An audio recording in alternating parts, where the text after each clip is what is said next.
Halo semuanya, balik lagi bersama saya Said Ali Mughafar. Pada kali ini kita akan membahas mata kuliah mengenai media sederhana. Pada mata kuliah pengembangan media sederhana, kita telah belajar mengenai jenis-jenis media sederhana seperti media 2 dimensi dan media 3 dimensi. Nah, kali ini kita akan membahas mengenai perencanaan pembelajaran menggunakan media. Yuk, langsung aja kita bahas ke materinya.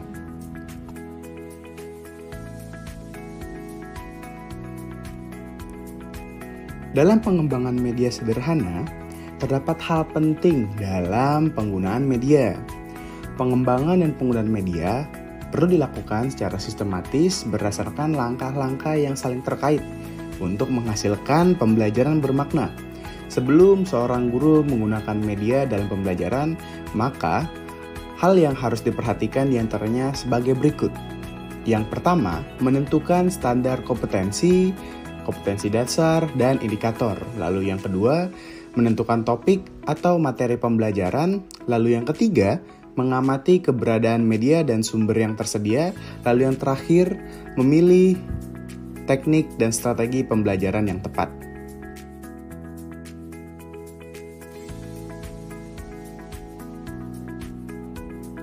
Nah, balik ke bahasan kita melakukan perencanaan menggunakan media. Dalam proses penyusunan rancangan, jika seseorang pengajar ingin membuat media pembelajaran, maka mereka memerlukan perencanaan dengan matang.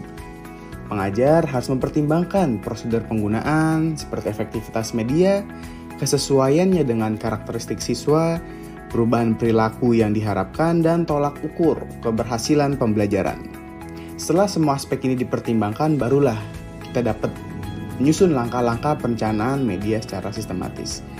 Terdapat beberapa tahap yang perlu kita lakukan agar perencanaan dapat sejalan secara sistematis. Yang pertama, melakukan analisis karakteristik siswa dan analisis masalah. Lalu kedua, perumusan tujuan pembelajaran. Yang ketiga, pengembangan materi pembelajaran. Yang keempat, perumusan alat pengukur keberhasilan. Kelima, pemilihan media dan sumber belajar. Dan keenam, pemilihan strategi pembelajaran.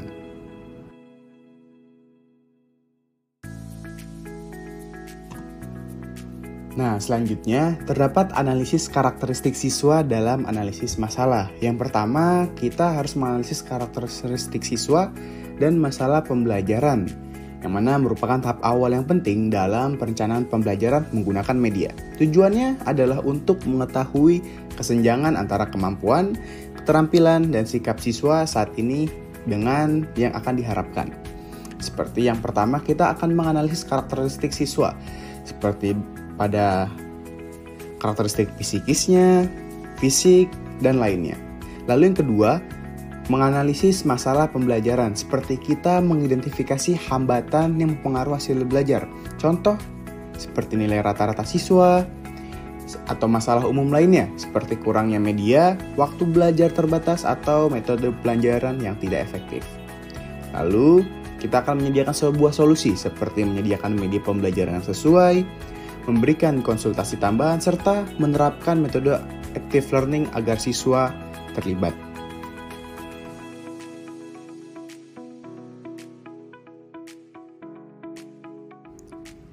Nah, selanjutnya, pada tahap perumusan tujuan pembelajaran, kita harus berfokus pada apa yang dilakukan oleh siswa, bukan oleh guru.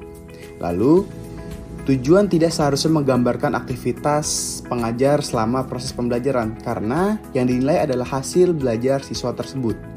Lalu yang ketiga, perumusan tujuan perlu menggunakan kata kerja operasional dan mencakup unsur A, B, C, D, yaitu audiens, siapa audiensnya, behavior, apa yang akan dilakukan, lalu condition, dalam kondisi seperti apa, dan degree, yaitu sebuah tingkat keberhasilan yang akan diharapkan.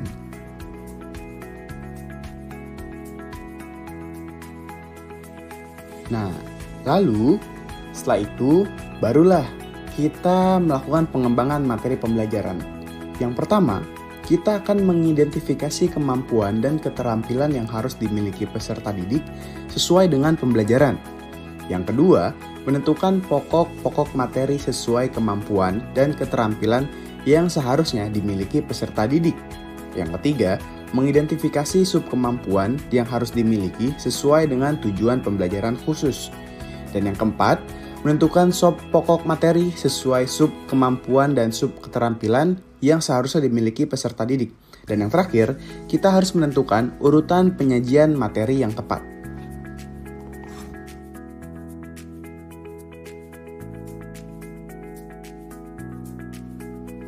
Lalu, selanjutnya kita berfokus pada perumusan alat pengukur keberhasilan.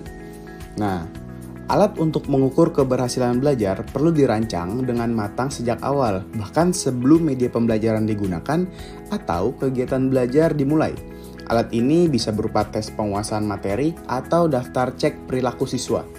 Perencanangannya itu harus disesuaikan dengan tujuan pembelajaran yang ingin dicapai serta materi pokok yang akan disampaikan kepada peserta didik.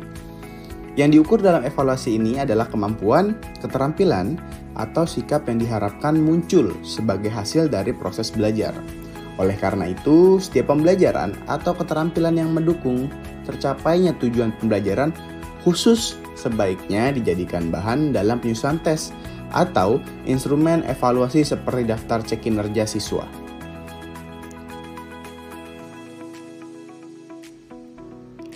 Nah, dalam proses pemilihan media dan sumber belajar, terdapat beberapa hal yang perlu kita perhatikan. Yang pertama, kita harus memperhatikan akses.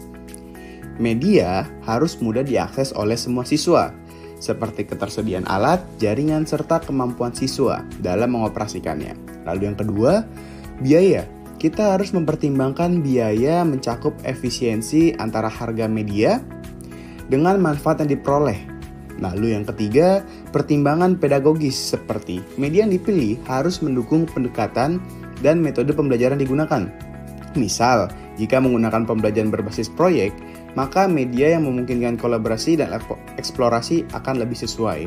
Lalu, terdapat interaktivitas dan kemudahan penggunaan. Nah, media ini harus memungkinkan terjadinya interaksi antar siswa dengan materi, siswa dengan guru, atau siswa dengan siswa. Terdapat pula pertimbangan organisasi, seperti guru perlu memastikan bahwa setiap media yang dipilih sesuai dengan kebijakan dan sumber daya organisasi sekolah. Lalu terdapat pula kebaruan, kita harus memperhatikan media sebaiknya relevan dengan perkembangan zaman dan menarik bagi siswa. Dan terakhir, kecepatan. Media juga harus memungkinkan penyampaian informasi atau materi secara efisien dan cepat, terutama ketika materi yang diajarkan bersifat dinamis atau membutuhkan pembaruan berkala. Nah, seperti berikut, terdapat contoh yang harus kita sesuaikan dengan kebutuhan audiens dan penerapan media yang akan kita gunakan. Seperti media cetak, terdapat buku pembelajaran, koran, artikel, poster, dan lain sebagainya. Terdapat juga media praktik, seperti flora fauna asli di sekitar sekolah. Terdapat juga media audiovisual berupa kaset atau CD, dan seperti media lainnya, seperti game, ataupun kit sains, kit seni, serta program-program komputer yang menarik. Nah, selanjutnya kita akan membahas mengenai pemilihan strategi pembelajaran. Pada tahap pemilihan strategi pembelajaran ini, terdapat urutan penyajian, yang mana ini berhubungan dengan penentuan tema dan isi atau konsep, teori, prinsip, serta prosedur utama yang harus disajikan dalam topik mata pelajaran. Nah, biasanya pemilihan strategi ini bentuk aktivitasnya beragam, yang mana dapat mempermudah peserta didik belajar dan membuat pembelajaran menjadi menarik dan tidak membosankan.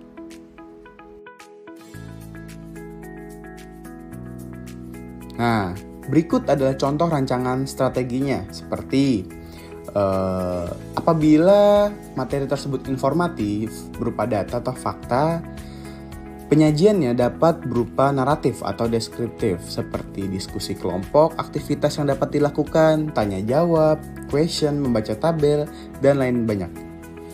Lalu apabila berupa konseptual seperti teori, dalil, prinsip, dan lainnya, aktivitas penyajian informasi berupa deduktif atau induktif. seperti tertulis, contoh gambar, contoh video, ataupun simulasi. Nah, apabila bersifat prosedural, dapat disajikan dengan deskriptif atau explanatory, seperti latihan, peragaan, contoh video, simulasi, atau praktek. Apabila berupa keterampilan, lebih baik penyajian digunakan secara deskriptif dan explanatory berupa modeling, seperti latihan, peragaan, contoh video, simulasi, dan praktik. Nah, lalu apabila berupa nilai atau sikap, sebaiknya disajikan dengan deskriptif dan argumentatif, seperti peragaan, contoh video, simulasi, atau praktik.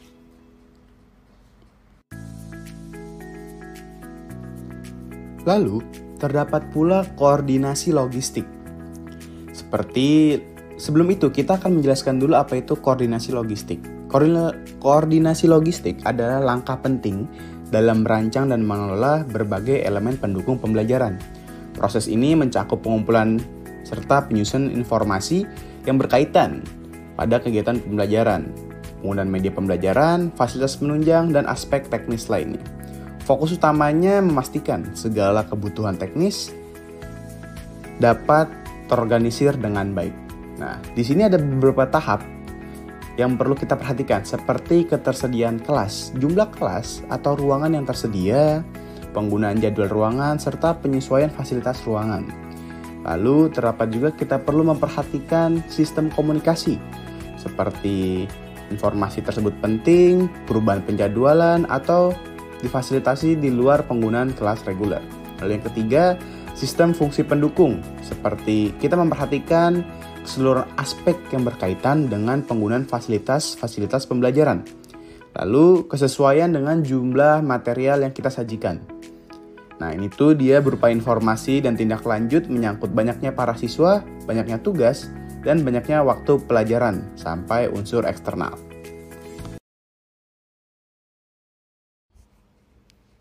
Sekian dari pembelajaran materi kali ini, kurang lebihnya mohon dimaafkan. Sampai jumpa di materi lainnya. Terima kasih.